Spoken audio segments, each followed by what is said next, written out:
आज है 23 जून। खबरों की तरफ बढ़ने से पहले एक नजर सुर्खियों पर। बिहार में शुरू हुआ लगभग सभी एक्सप्रेसवे और पैसेंजर ट्रेन का परिचालन। सोशल मीडिया की निगरानी कर रही है बिहार पुलिस। बिहार में अगले 3 दिनों तक बारिश को लेकर जारी हुआ अलर्ट। बिहार के इस झील में जेट स्पाइस की हुई शुरुआत। इंग्लैंड सीरीज से पहले सबा करीम ने दी बड़ी प्रतिक्रिया। अब चले बढ़ते हैं बिहार की 25 बड़ी खबरों की ओर विस्तार से।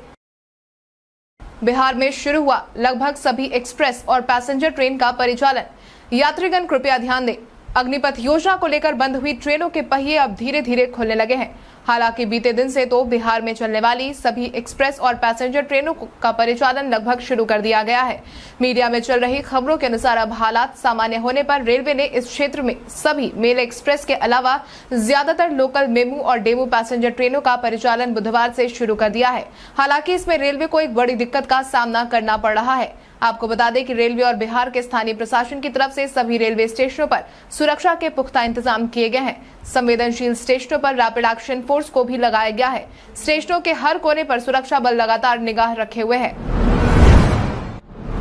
जूनियर नेशनल बालिका अंडर 17 फुटबॉल चैंपियनशिप में बिहार ने मारी बाजी। गुवाहाटी में ऑल इंडिया फुटबॉल फेडरेशन के तत्वाधान में चल रही जूनियर नेशनल बालिका अंडर 17 फुटबॉल चैंपियनशिप में बीते दिन बिहार की टीम ने बाजी मारी है, जिसके तहत ही जूनियर नेशनल बालिका अंडर 17 फुटबॉल चैंपियनशिप में एक बार फिर से बिहार की टीम ने विजय प्राप्त की। मीडिया में चल रही खबरों के अनुसार खेले गए मैच में बिहार ने दिल्ली को 5-0 से हराया। पंजाब की तरफ से 3 गोल लिए गए और उनको प्लेयर ऑफ द मैच एक लड़की को चुना गया है। इस मैच से पहले बीते दिन बिहार ने मेघालय को 18-0 और तेलंगाना को 8-0 से पराजित किया था। बिहार की टीम इस जीत पर बिहार फुटबॉल एसोसिएशन के पदाधिकारी ने टीम के सभी सदस्यों को बधाई दी है। बिहार का अगला और अंतिम लीग मुकाबला मध्य प्रदेश के खिलाफ खेला जाएगा। कोल इंडिया लिमिटेड CIL ने निकाली रिक्तियां। कोल इंडिया लिमिटेड CIL ने मैनेजमेंट ट्रेनी के कुल मिलाकर 1050 पद पर आवेदन की मांग की है। इन पदों के लिए अनुशासन की बात करें तो इसमें खनन, नागरिक, इलेक्ट्रॉनिक्स और दूरसंचार प्रणाली और EDP है। वहीं शैक्षणिक योग्यता की बात करें तो अभ्यर्थियों के पास प्रासंगिक विषय में BE या BTech या BSc या MCA में डिग्री होना अनिवार्य है। इच्छुक और योग्य उम्मीदवार अंतिम तारीख 22 जुलाई 2022 तक आधिकारिक वेबसाइट www.coalindia.in पर जाकर इन पदों से जुड़ी तमाम जानकारी ले सकते हैं। इसके साथ ही आप इन पदों से जुड़ी और जानकारी के लिए नीचे डिस्क्रिप्शन बॉक्स में दिए गए URL को भी जाकर फॉलो कर सकते हैं। सोशल मीडिया की निगरानी कर रही है बिहार पुलिस।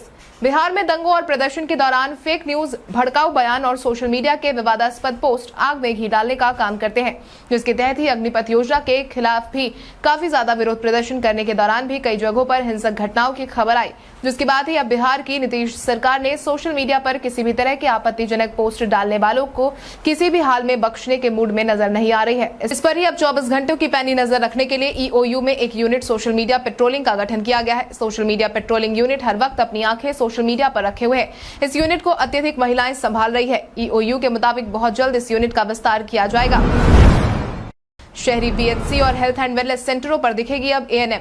देश भर में कोरोना के मामलों में जारी उतार चढ़ाव के बीच बिहार के सभी शहरी क्षेत्र में टीकाकरण की गति बढ़ाने को लेकर अतिरिक्त मानव बल तैनात करने के लिए अपना निर्णय ले लिया गया है। इसके तहत ही अब शहरी प्राथमिक स्वास्थ्य केंद्र और हेल्थ एंड वेलनेस सेंटरों पर अतिरिक्त ANM को लगाया जाना है। इसको लेकर स्वास्थ्य विभाग की तरफ से RT-PCR जांच के साथ अधिक से अधिक 60 साल से अधिक आयु के लोगों को कोरोना से बचाव के लिए टीका लगाने को लेकर घर घर दस्तक अभियान 2 चलाया जा रहा है। पोलियो के साथ कोरोना टीकाकरण अभियान को भी तेज कर दिया गया है। बूस्टर डोज नहीं लेने वालों की पहचान कर उनको बूस्टर डोज लेने को प्रेरित किया जा रहा है। अशोक चौधरी ने ई-पर ऐप का किया शुभारंभ। बिहार के अधिकारियों के कामों का मूल्यांकन अब ऑनलाइन माध्यम से होने वाला है। इसको लेकर हाल ही में भवन विभाग ने NIC की मदद से एक मोबाइल एप्लीकेशन को विकसित करने का काम किया है, जिसके जरिए ही विभाग के अधिकारियों के परफॉर्मेंस का वार्षिक मूल्यांकन का काम होने वाला है। इसको लेकर ही अब बिहार सरकार के भवन निर्माण मंत्री अशोक चौधरी ने मंगलवार को ऑनलाइन वार्षिक कार्य मूल्यांकन पद्धति ई-पर स्पैरो का शुभारंभ किया। ऑनलाइन वार्षिक कार्य मूल्यांकन पद्धति ई-पर स्पैरो के माध्यम से भवन निर्माण विभाग के इंजीनियरों का अप्रेजल इस माध्यम से हो सकेगा। इस ऐप के जरिए अब विभाग के इंजीनियरों के कार्यों का मूल्यांकन ससमय और पारदर्शी तरीके से भी हो सकेगा। बिहार में अगले 3 दिनों तक बारिश को लेकर जारी हुआ अलर्ट। बिहार में गर्मी की मार से अब लोगों को राहत मिलने वाली है, जिसके तहत ही झुलसाती गर्मी के बीच आने वाले 3 दिनों तक बिहार में बारिश के आसार बनते दिखाई दे रहे हैं। मौसम विभाग के अनुसार बिहार में अगले 3 दिनों तक दक्षिण पश्चिम मानसून सक्रिय है। इसके चलते कई हिस्सों में अच्छी बारिश होगी। वैसे बिहार के कुछ इलाकों को अभी भी झमाझम बारिश का इंतजार करना होगा। बिहार में सीमांचल के रास्ते दक्षिण पश्चिम मानसून की एंट्री हुई है। इसके बाद धीरे धीरे ये पूरे प्रदेश को अपनी जद में ले लेता जा रहा है। IMD के ताजा रिपोर्ट के अनुसार बिहार में बुधवार और गुरुवार को ठीक ठाक बारिश होने की बात कही गई है। बिहार के इस झील में जेट स्पाइस की हुई शुरुआत आने वाले समय में बिहार में पर्यटन के लिहाज से और ज्यादा विकसित होने की संभावना बढ़ती दिखाई दे रही है, क्योंकि बिहार के बेतिया के अम्बावन झील में बोटिंग की शुरुआत हो गई है। बीते दिन पर्यटन मंत्री ने इसका उद्घाटन किया। पर्यटन मंत्री नारायण प्रसाद ने टिकट खरीदकर सबसे पहले जेट स्पाइस का लुत्फ भी उठाया। इस मौके पर पूर्व विधायक प्रकाश रॉय और DM कुंदन कुमार भी मौजूद रहे, जिसके बाद ही अब यहाँ नौका विहार की शुरुआत होने जा रही है, जिसकी वजह से अब जिले में पर्यटक सिर्फ वाल्मीकि नगर टाइगर रिजर्व ही घूमने नहीं आएंगे, बल्कि अब यहाँ आकर बोटिंग का भी आनंद लेंगे। जो पर्यटक जेट स्पाइस और जेट अटैक जैसे सुविधाओं का आनंद लेने के लिए समुद्र किनारे गोवा जैसे शहरों में जाते थे, अब वो इसका मजा अम्बावन झील में भी लेने वाले हैं। बिहार की भिक्षावृत्ति निवारण योजना को मॉडल के रूप में केंद्र ने दी स्वीकृति। बिहार सरकार के कई मॉडल की सराहना केंद्र सरकार कर चुकी है। इसी कड़ी में अब केंद्र सरकार ने बिहार के भिक्षावृत्ति निवारण योजना को मॉडल के रूप में स्वीकार करने की बात कही है। इतना ही नहीं, केंद्र सरकार ने तो अब 10 राज्यों में इसे पायलट प्रोजेक्ट के रूप में लागू करने की योजना पर काम भी शुरू कर दिया है। ये जानकारी राज्य योजना परिषद के उपाध्यक्ष और योजना विकास मंत्री विजेंद्र प्रसाद यादव ने दी है। उन्होंने बताया है कि बिहार मॉडल को पटना के अलावा मुंबई, चेन्नई, भोपाल, लखनऊ, कोलकाता, दिल्ली, इंदौर, नागपुर, हैदराबाद में इस योजना का कार्यान्वयन किया जाएगा। इस योजना के तहत पायलट प्रोजेक्ट के सफल क्रियान्वयन के आधार पर केंद्र सरकार द्वारा एक नई योजना स्माइल शुरू की गई है। यूपी की बहू बनी नेहा सिंह राठौर। एक समय पर अपने गाने यूपी में काबा से यूपी की व्यवस्था पर सवाल उठाने वाली नेहा सिंह राठौर अब यूपी की ही बहू बन गई है। नेहा की शादी अंबेडकर निवासी हिमांशु सिंह से हुई और ये शादी लखनऊ लीलांश थीम पार्क में की गई। इसमें ही मीडिया और नेताओं को दूर रखने का काम किया गया है। शादी के दौरान नेहा साड़ी पहने हुए नजर आ रही हैं। उनके घर परिवार के साथ दोस्तों और फिर करीबी लोग इस शादी में शामिल होने के लिए आए थे। बताया जा रहा है कि लखनऊ में शादी करने का मुख्य उद्देश्य भीड़भाड़ और बाकी चीजों से दूर रहना है। आज बिहारी पहचान में हम बात करेंगे गीताश्री की। गीताश्री पत्रकार और साहित्यकार है। कहानी, कविता, लेख इनकी प्रमुख विधाएं हैं। लाइव इंडिया वेबसाइट की संपादक गीताश्री, आउटलुक पत्रिका की सहायक संपादक और बिंदिया पत्रिका की संपादक रही है। गीताश्री का जन्म 31 दिसंबर को मुजफ्फरपुर, बिहार में हुआ था। गीताश्री की तरफ से किए गए रचनाओं की बात करें तो इसमें कविता जितना हक, औरत की बोली, स्त्री, आकांक्षा के मानचित्र, नागपाश में स्त्री, सपनों की मंडी, आदिवासी लड़कियों की तस्करी पर आधारित 23 लेखिकाएं और राजेंद्र यादव संपादन, प्रार्थना के बाहर और अन्य कहानियां, सोन मछली शामिल है। NDA की राष्ट्रपति उम्मीदवार द्रौपदी मुर्मू इस दिन करेंगी नामांकन। राष्ट्रपति उम्मीदवार द्रौपदी मुर्मू को NDA ने अपनी तरफ से आगे किया है, जिसके बाद ही अब NDA के राष्ट्रपति उम्मीदवार द्रौपदी मुर्मू 24 जून को अपना नामांकन करने वाली है। मीडिया में चल रही खबरों के अनुसार मुर्मू ये नामांकन CM नीतीश और PM मोदी की मौजूदगी में करने वाली है, जिसके बाद ही अब देश के सर्वोच्च पद यानी राष्ट्रपति के लिए 18 जुलाई को वोटिंग है। वहीं दूसरी तरफ NCP चीफ शरद पवार के मुताबिक विपक्ष के उम्मीदवार यशवंत सिन्हा 27 जून को अपना नामांकन दाखिल करेंगे। राष्ट्रपति पद का चुनाव 18 जुलाई को होगा। वोटों की गिनती 21 जुलाई को होगी। नामांकन प्रक्रिया शुरू हो चुकी है। अंतिम तारीख 29 जून तय की गई है। ITI की हिंदी अंग्रेजी की परीक्षा होगी इस दिन से। ITI परीक्षा 2022 की तारीख बिहार बोर्ड ने अब जारी कर दी है। ये परीक्षा 7 जुलाई से 2 पालियों में होने वाली है। पहली पाली में हिंदी की और दूसरी पाली में अंग्रेजी की परीक्षा होगी। इसको लेकर बोर्ड ने वेबसाइट secondary.biharboardonline.com पर जाकर प्रवेश पत्र को डाउनलोड करने का विकल्प दिया है। इसके साथ ही अब बोर्ड ने भी उन छात्रों को 22 जून से 2 जुलाई तक परीक्षा शुल्क जमा करने का निर्देश दिया है, जिन्होंने अभी तक अपना शुल्क जमा नहीं किया है। मुंगेर के किला में आपको देखने को मिलेगा बहुत कुछ खास। लोग इस किले को मीर कासिम के किले के नाम से भी जानते हैं। इस किले का निर्माण कब हुआ, इसको लेकर संदेह है, क्योंकि इसे कई इतिहासकार महाभारत काल से भी जोड़ते हैं। पवित्र नदी गंगा के किनारे ये किला एक पहाड़ी पर स्थित है। भारत के अन्य किलों की भांति ये किला भी अद्भुत वास्तुकला के लिए जाना जाता है। इस ऐतिहासिक संरचना का भ्रमण कर आप बिहार के अतीत को कुछ हद तक समझ सकते हैं। ये एक घेराबंद किला है, जिसके चारों तरफ 4 द्वार बने हुए हैं। ये किला 2 पहाड़ियों के साथ लगभग 222 एकड़ में फैला हुआ है। किले के अंदर प्रवेश करते ही आपको कई कब्र और स्मारक दिखेंगे, जिसमें शाह सुजा का महल, पीर शाह का मकबरा, चंडी स्थान मंदिर शामिल है। आपको बता दें कि ये देश का पहला किला है जिसके अंदर आबादी बसती है। अब नहीं होगी ऑक्सीजन की कमी की समस्या, सूबे में 120 प्लांट तैयार। बिहार में ऑक्सीजन की कमी की समस्या हर दिन के साथ बढ़ती जा रही है। कोरोना काल में इसकी खासी समस्या देखने को मिली थी। इसी बीच अब बिहार में इसी कमी को दूर करने के लिए बिहार सरकार ने 120 प्लांट तैयार कर लिए हैं। मीडिया में चल रही खबरों के अनुसार बिहार में किसी भी आपात स्थिति के दौरान ऑक्सीजन संकट से निपटने के लिए 120 पीएसए प्लांट पूरी तरह तैयार हो गए हैं। राज्य सरकार के निर्देश पर सभी पीएसए ऑक्सीजन प्लांटों में ऑक्सीजन आपूर्ति की क्षमता की माप की गई है। इन सभी प्लांटों में से एक साथ पूरे राज्य में 285 मीट्रिक टन ऑक्सीजन की आपूर्ति की जा सकेगी। भारत सरकार के निर्देश पर राज्य के विभिन्न जिलों एवं अनुमंडलों में पीएसए ऑक्सीजन जनरेशन प्लांटों की स्थापना की गई है। रेलवे का इंजन बेचने वाला मास्टरमाइंड गिरफ्तार। बिहार में अनोखी चोरी के सारे रिकॉर्ड उस वक्त टूट गए जब ऐसी खबर आई कि रेलवे का इंजन ही चोरी हो गया है, जिसने बिहार के प्रशासनिक कार्रवाइयों पर भी उंगली उठाने पर मजबूर कर दिया था। जिसके बाद ही इस इंजन को बेचने वाले की तलाश की जा रही थी, जिसमें ही अब बड़ी कामयाबी मिली है। बीते दिन ही पूर्णिया कोर्ट स्टेशन से स्टीम इंजन को कबाड़ में बेचने वाले इंजीनियर राजीव रंजन झा को पकड़ा गया। मीडिया में चल रही खबरों के अनुसार इस मास्टरमाइंड रेलवे इंजीनियर की गिरफ्तारी नोएडा से की गई है। बताया गया है कि वो पिछले 6 महीने से फरार चल रहा था। आरपीएफ आईजी एस मयंक ने बताया कि इंजीनियर को नोएडा से गिरफ्तार किया गया है। वहीं दूसरी तरफ इस मामले में संवेदक पंकज कुमार धनिया अब भी फरार चल रहा है।